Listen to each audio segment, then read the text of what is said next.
6 महीने पहले की ही तो बात है।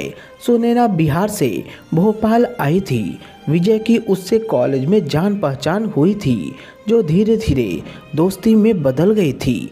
विजय सुनैना के साथ कभी फिल्में देखने जाता तो कभी पार्क में घूमने। सुनैना हर बात में, हर काम में उसका साथ देती थी। गांव से आई सुनैना भोली भाली लड़की थी। विजय उसकी हर इच्छा पूरी करता था। मोटरसाइकिल से घूमना, सिनेमा दिखाना, होटल में खिलाना, गिफ्ट देना, सब कुछ। पर उसके मन में कभी भी सुनैना के प्रति प्यार नहीं था। वह तो उसके गदराए बदन का मजा लेना चाहता था, पर शायद सुनैना इसे प्यार समझने लगी थी।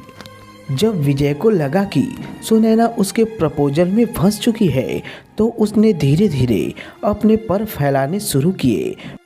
पहले हाथों से छूना, फिर चूमना, गले लगना और धीरे धीरे सब कुछ। यहाँ तक कि पार्क के कोने में उसने सुनैना के साथ हर तरह का शारीरिक सुख भोग लिया था। इसी तरह कभी सिनेमा घर में तो कभी किसी होटल में वह अपनी ख्वाहिश को पूरा करता रहता था।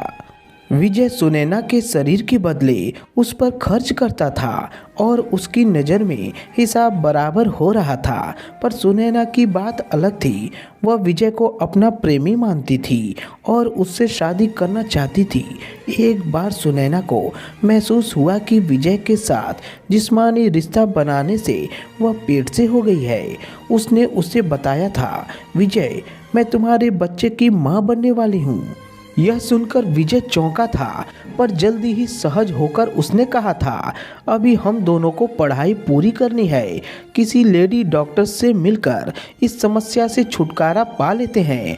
मुझे कोई ऐतराज नहीं, पर आगे चलकर हमें शादी करनी ही तो है। तो अगर हम अभी शादी कर बच्चे को आने दें तो इसमें क्या हर्ज है? सुनैना ने प्रस्ताव रखा था। शादी? विजय चौंका था, पर यह सोचकर कि कहीं सुनैना का शरीर दोबारा न मिले, इसलिए बोला था, अभी पढ़ाई, फिर करियर, उसके बाद शादी। सुनैना ने इसे शादी की रजामंदी मानकर लेडी डॉक्टर से मिलकर बच्चा गिरवा दिया था। विजय और सुनैना पहले की तरह मज़े से रहने लगे थे, पर अब विजय सावधान था। बच्चा न ठहरे, इसके लिए वह उपाय कर लेता था। इसी बीच सुनैना को भनक लग गई कि विजय उससे नहीं बल्कि उसके शरीर से प्यार करता है। उसकी शादी की बात कहीं और चल रही है। उसने फ़ोन कर विजय को रेलवे स्टेशन बुलाया। रेलवे स्टेशन से कुछ ही दूरी पर एक सुनसान जगह थी, जहां वे पहले भी कई बार मिले थे। विजय ने वहां झाड़ियों के पीछे उसके साथ जिस्मानी रिश्ते भी बनाए थे। विजय मन में जिस्मानी सुख पाने की उमंग लिए वहां जा पहुंचा। सुनैना के चेहरे पर तनाव देखकर वह हंसकर बोला, क्या हुआ? फिर लेडी डॉक्टर के पास जाना पड़ेगा क्या? पर अब तो हम काफ़ी संभल कर चल रहे हैं। सीरियस हो जाओ विजय, तुम मुझसे शादी करोगे ना?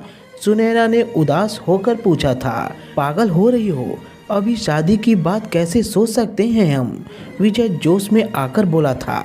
कहाँ वह जिस्मानी मजा लेने की बात सोचकर आया था, कहाँ सुनैना उसे दूसरी बातों में उलझाए हुई थी। मैं अभी की बात नहीं कर रही, 4 साल बाद ही सही, पर शादी तुम मुझसे ही करोगे। मैंने तुम्हें अपना सब कुछ इसलिए सौंपा है, सुनैना बोली थी। दोस्ती अलग चीज़ है, शादी अलग चीज़ है। मैं तुम्हारी दोस्ती की कीमत अदा करता रहा हूँ, शादी की बात तो तुम सोचो ही मत। विजय ने बेरुखी से कहा था। उसका मन उचाट हो आया था, सारा जोश जाता रहा था। मैं अपना सब कुछ तुम्हें तुम्हारी कीमत के चलते नहीं, प्यार के चलते सौंपती रही, लेकिन मुझे नहीं पता था कि तुम मेरे प्यार को पैसे से तौल रहे हो। पर अगर तुम प्यार को पैसे से खरीद रहे थे, तो मैं भी अपने प्यार को ताकत के बल पर पालूंगी।